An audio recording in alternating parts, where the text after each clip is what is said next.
नमस्कार दोस्तों, Excel add up channel में आपका स्वागत है। इस वीडियो में हम डेटा एंट्री के बारे में जानेंगे। आइए स्टार्ट करते हैं।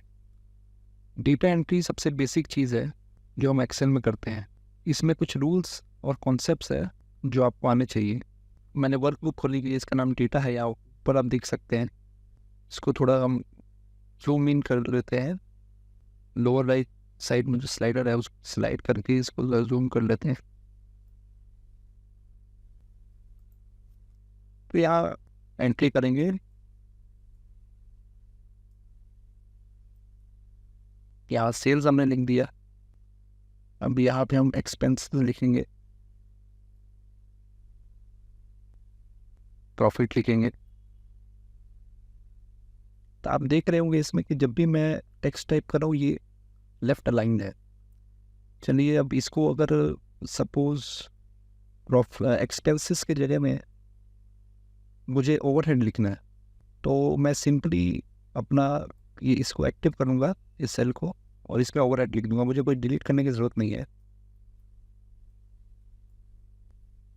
अब सपोज मेरे स्पेलिंग मिस्टेक अगर हो जाए मुझसे, प्रॉफिट्स की जगह में मैं प्रॉफिट्स लिख दिया मैंने गलती से, तो इसको चेंज करने के लिए दो तरीके हैं। एक ये आप जो फॉर्मूला बार है यहाँ से भी चेंज कर सकते हैं, और सेकंडली आप इसमें डबल क्लिक कर लें। ये देखिए कर्सर आ गया है, हम इसको डिलीट कर दें, इसमें एफ लगा दें। एक चीज़ और मैं बोलना चाहता हूँ, इसमें जब भी हम कुछ इसमें टाइप करते हैं जैसे सेल्स, अगर मैं एंटर करूँगा तो वो सेल नीचे जाएगा ये वाला, और अगर मैं टैप करूँगा तो वो राइट साइड में जाएगा। जैसे मैं सेल्स लिख लिया और मैं टैप की दबाई तो वो राइट साइड में शिफ्ट हुआ है, और अगर सेल्स लिखा मैंने और एंटर दबाया तो वो डाउन में शिफ्ट हुआ। ये आप याद रखिएगा। हम इस सेल्स को सिंपली डिलीट कर देते हैं, डिलीट बटन दबा के। अब यहाँ पे हम लोग वैल्यूज़ लिखेंगे, समझ लीजिए 200, 300। अब देखेंगे कि जब हम नंबर्स टाइप करते हैं तो वो राइट लाइन है, लेटर्स लेफ्ट अलाइंड होते हैं और नंबर्स राइट अलाइंड होते हैं। अब मैं यहाँ पे 4 लिख देता हूँ, 4 0। अगर मैं कोई गलती से लेटर दबा दिया, टैब दबाया, तो देखिए वो लेफ्ट अलाइन है, मतलब कुछ गलती हम लोग ने की है, वो दिख ही रहा है। तो इसको वापस जाके इसको हम लोग 400 कर देंगे।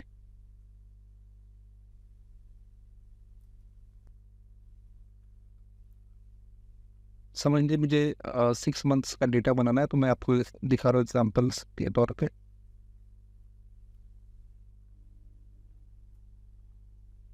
तो ये बेसिक डेटा एंट्री थी जो हमने की है। आइए आगे भी देखते हैं। एक्सेल की एक फीचर ऑटो फिल के बारे में हम जानेंगे। सपोज मुझे यहाँ मंथ्स टाइप करने हैं, तो मैं यहाँ पे मंथ का नाम लिखूंगा। अब टैब प्रेस करने से पहले मैं इसके सेल के लोअर राइट कॉर्नर में जाऊँगा। ये देखिए एरो एरो बना हुआ है, इसको पकड़ूंगा, ड्रैग करूँगा।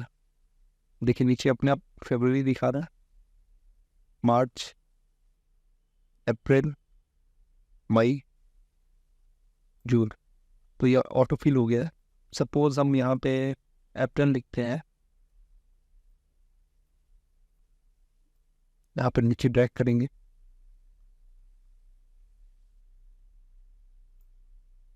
तो इसमें सब मंथ्स के नाम लिख दिए हैं।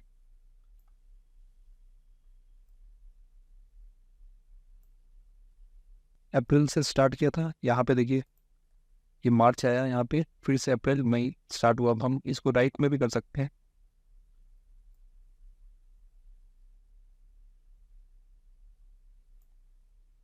ये देखिए कितना बढ़िया फीचर है एक्सेल में। हम लोग इसको अपवर्ड भी ड्रैग कर सकते हैं, जैसे मैंने यहाँ पे अप्रैल लिख दिया, यहाँ पे ये देखिए। तो दोनों तरीके से कर सकते हैं, जैसे आपको यूज़ करें। हम इसमें 3 लेटर्स वर्ड्स भी कर सकते हैं, जैसे JN लिख दिया है, इसको हम ड्रैग करेंगे तो ये ऑटो फिल हो जा रहा है। सिर्फ 3 लेटर्स ही करने, 4 में ये नहीं लेगा। चलिए हम इसको डिलीट कर देते हैं।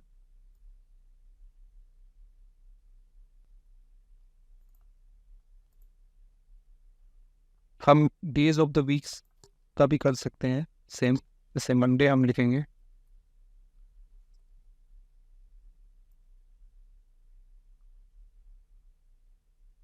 हाँ देखिए नीचे में भी क्या आने वाला है वो बता देता पहले से ही। सिमिलरली यहाँ भी कर लेंगे। हम शॉर्ट फॉर्म भी लिख सकते हैं MON मंडे के लिए, तो वो शॉर्ट फॉर्म भी करेगा।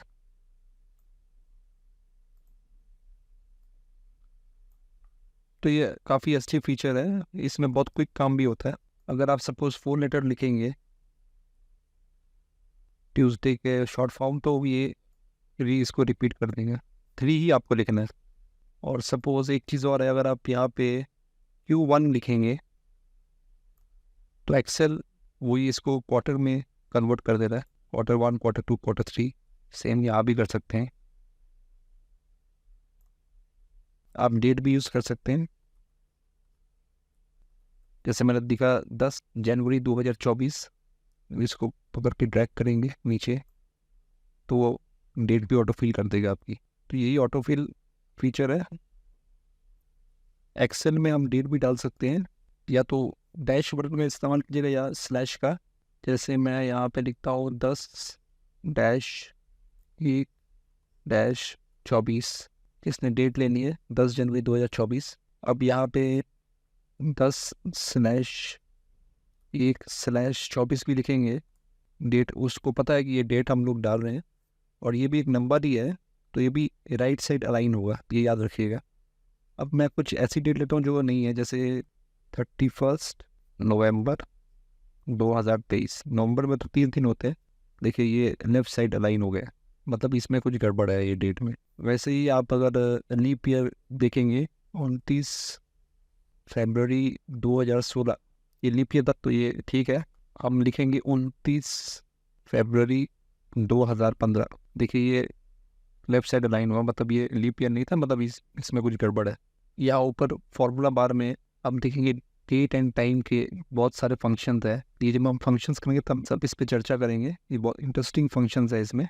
वैसे ही अगर आपको टाइम लिखना है तो आपको कोलन देना पड़ेगा बीच में, जैसे कि 3:25 ये टाइम आ गया। वैसे ही आप 3:25 P लिखेंगे, एंटर करेंगे तो वो अपने आप PM ले लेगा। वैसे ही आप 4:30 ये लिखेंगे तो AM ले लेगा। हम टाइम को 24 आवर फॉर्मेट में कर सकते हैं। जैसे 3:25 PM है तो इसको हम 15:25 भी लिख सकते हैं। हमेशा एक बात याद रखिएगा, डेट हमें डैश या स्लैश से करनी है और टाइम हमें कोलन से करना है। इंसान से गलतियां हो ही जाती हैं, तो एक्सेल में काम करते हुए भी गलती हो सकती है। सपोज मुझे ये सेल डिलीट करना है, इसकी वैल्यू डिलीट करनी है, गलती से मेरे से दोनों हो गया। अब मैं क्या करूं? आप क्विक एक्सेस टूल बार में दिखेंगे ये अनडू क्लियर, इसका की स्ट्रोक शॉर्टकट है Ctrl+Z। ये आपके लास्ट एक्शन या एक्शंस को अनडू कर देता है। तो इसको हम क्लिक करेंगे तो देखिए ये वापस ये 2 सेल्स आ गए। मैं कुछ यहाँ पे फॉर्मेटिंग करता हूँ, वो मैं आपको आने वाले चैप्टर्स में बताऊँगा। थोड़ा एक एग्जांपल के लिए, जैसे इसको मैंने बोल्ड कर दिया है, इसको मैंने इटैलिक कर दिया, प्रॉफिट्स को मैंने अंडरलाइन कर दिया, और ओवरहेड को मैं एक कलर कर दे रहा हूँ। अब मुझे लग रहा है कि ये मुझे जच नहीं रहा, तो या तो आप अंडू प्रेस करते रहिए या Ctrl+Z प्रेस करते रहिए। पर आप देखेंगे यहाँ अंडू के पास में एक छोटा सा टाइनी बटन है, इसको क्लिक करेंगे। जो हमने किया है यहाँ पे, यहाँ से भी हम अंडू कर सकते हैं। समझ लीजिए फॉर्मेट किया है अंडरलाइन इटैलिक बोल्ड, ये चारों किया तो देखिए ये पहले जैसा आ गया। अब ये रीडू बटन है, रीडू बटन अंडू को अंडू करता है। इसका की स्ट्रोक शॉर्टकट है Ctrl+Y। इसको क्लिक करेंगे तो जो पहले बोल्ड था वो बोल्ड हो गया, कि पहले इटैलिक किया था ये इटैलिक हो गया।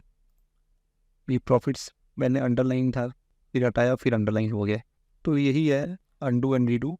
कभी गलती हो जाए तो ये हमें बचा सकता है। हमेशा याद रखिएगा कि अंडू Ctrl+Z को प्रेस करके होता है, सपोज हम एक वर्कशीट में काम कर रहे हैं, तो मेरे कॉलीग ने मुझे भेजी है चेक करने के लिए, तो मुझे ये वाली वैल्यू में कुछ डाउट हो रहा है, तो मैं क्या कर सकता हूँ, इसमें एक कमेंट ऐड कर सकता हूँ, करके उसको वापस भेज सकता हूँ ताकि वो चेक कर ले।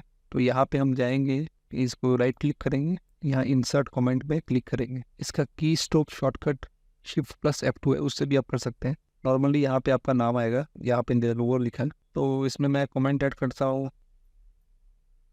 आई think sir you should check this value. बाहर क्लिक करेंगे तो अभी आप देखेंगे, आप ये रेड एरो आ गया है इधर में, और जब हम इसको प्रिंट करेंगे तो ये रेड एरो नहीं दिखाता है। अब इसके ऊपर करेंगे तो यहाँ पे कमेंट दिखा रहा है, फिर ये हाइड हो जाता है। अब मुझे ये फिगर पे भी डाउट है, इसमें भी हम कमेंट ऐड कर देंगे।